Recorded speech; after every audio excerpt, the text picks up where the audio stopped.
He points to a Whitman's sampler filled with matchboxes from Gus's gas across the road. "Have a good one," he says.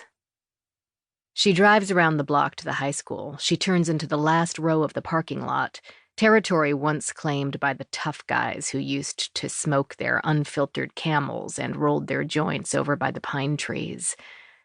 It's the exact spot, too, where the fast girls unhooked their bras, where she and Sam used to make out. How quaint, in his father's old Chevy when they were teenagers and the movie had ended. By 9, the whole town closed down. At that hour, when glowing living room televisions dimmed one by one along Grove Street, you could almost hear the words, "Good night, John Boy, good night, Jim Bob," from the Waltons reruns she used to watch as a kid. Nobody's around. Hardly surprising, since teenagers have birth control and the comfort of their own beds for overnights. Better at home than in the back of the car or some cheap motel, since they're going to do it anyway, explained her best friend Rachel, whose daughter had a boyfriend with weekly sleepover privileges. Not that Annie has that problem. But the problem she does have is a big one. The biggest, the central theme of literature and music and philosophy.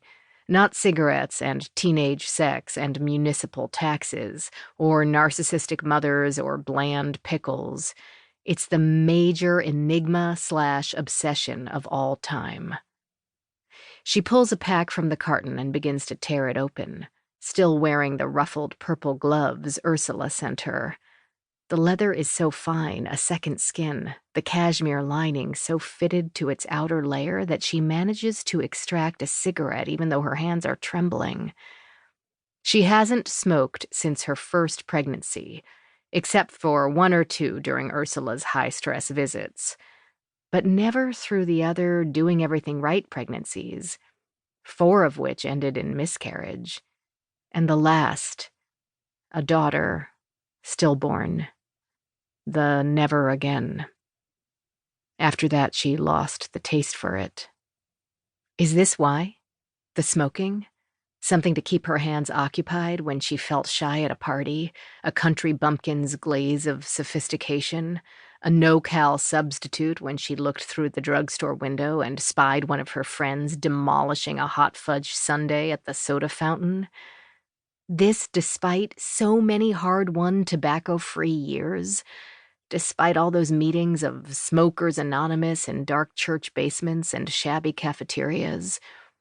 Add to that a childhood swathed in secondhand smoke erupting from Mount Ursula, and a teenaged bout of pneumonia, which, according to the doctor, might have compromised her lungs and led to problems in adulthood. "I'm so sorry," Dr. Buckley said, clasping her hand in both of his, squeezing back tears. Of course, she thought, her just deserts, not only from her original sin and a child's sense of invincibility, but let's face it, too much wine, too little broccoli, dropping out of exercise class the first week, her yoga aversion. The extra 10 pounds she blames on the Paul Bunyan Special, that nutritionally challenged, continual source of income and marital harmony and local fame.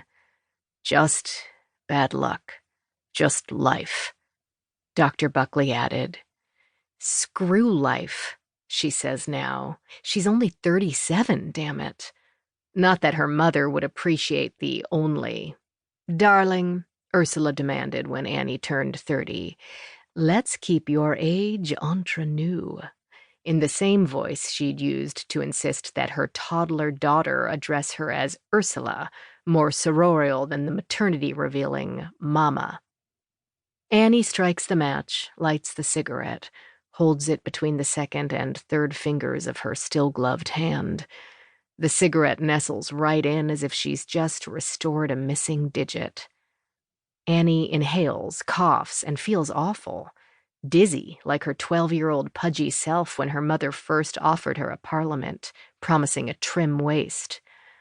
Her mother was right. Annie kept at it. The cough, at least then, disappeared. The pounds fell off. What a